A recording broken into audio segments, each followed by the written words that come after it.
আজকে যে আমরা জাতীয় নির্বাচনের কথা বলছি, সেই জাতীয় নির্বাচনে যখন তফসিল ঘোষণা করবে সেই সময় চিত্রটা কি হবে আপনারা যদি একটু চিন্তা করেন।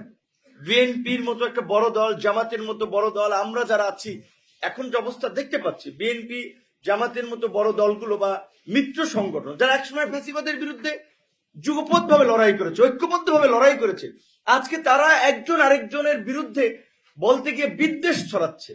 আমাকে শুধু বিদ্বেষ না, সেই পুরানো বলা চলে আওয়ামী বয়ানের অনেক কথাবার্তা আমরা প্রতিষ্ঠিত করে দিচ্ছি আমাদের কথাবার্তার মাধ্যমে। তাহলে আমাদের মিত্রদের মধ্যে যদি এই ধরনের একটা বিভাজন এবং বিভেদ থাকে, তাহলে নির্বাচন বানচাল করার জন্য কিংবা ফ্যাসিবাদকে ফিরে আসার জন্য অন্যদের তো লাগবে না। তো সেই জায়গা থেকে নির্বাচনটা একটা নির্বাচন আমরা করতে পারি কিনা সুষ্ঠুভাবে, সেটা আমরা ব্যক্তিগতভাবে সন্দেহান।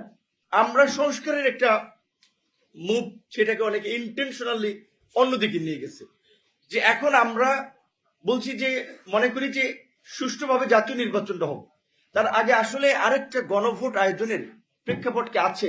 তাহলে এটা নিয়ে যদি আমরা রাস্তায় নেমে যাই, রাস্তায় আন্দোলন সংগ্রাম শুরু করি। মাহবুব ভাই বলেছিল, প্রকাশক মাহবুব ভাই, যে এই সরকার আমাদের সরকার, তারপরেও তাদের প্রতি আমাদের ক্রিটিসিজম থাকবে, কারণ ডক্টর মোহাম্মদ ইউনূস আমাদের সাথেও যে প্রতারণা করেছে তার জন্য অবশ্যই আমরা তার ওপেন সমালোচনা করি। কারণ আজকে তিনি তিনটা দলকে ইস্টাবলিশ করে যাচ্ছেন, এই ক্যাটাগরি করে দিয়ে যাচ্ছেন, আর আমরা বিসি ক্যাটাগরি হয়ে গেছি।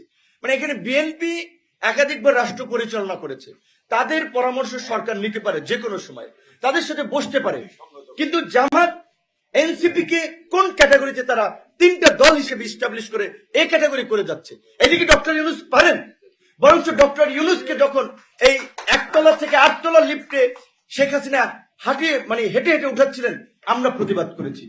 আমরা তো সেদিন ইউনূস সাহেবের কাছে কোনো সুযোগ সুবিধার জন্য চাই নাই। আন্দোলনে কি জোনায়েদ সাকি আমাদের কন্ট্রিবিউশন কম আছে?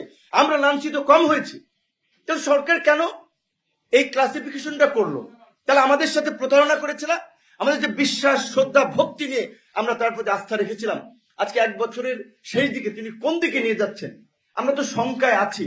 আজকে যদি আবার কোনোভাবে দেশে একটা অন্যরকমের পরিস্থিতি তৈরি হয়, ওই জুলাইয়ে যেমন রিমান্ডে আমাদেরকে ঝুলাইছিল, ঝুলাবে তো আমাদেরকে। ইউনূস সাহেবদের গায়ে টাচ করবে না। উপদেষ্টা পরিষদ নাহিদ যেটা বলেছে, তারা সেফ এক্সিট ঠিকই পাবেন। 111 পেয়েছিলেন না?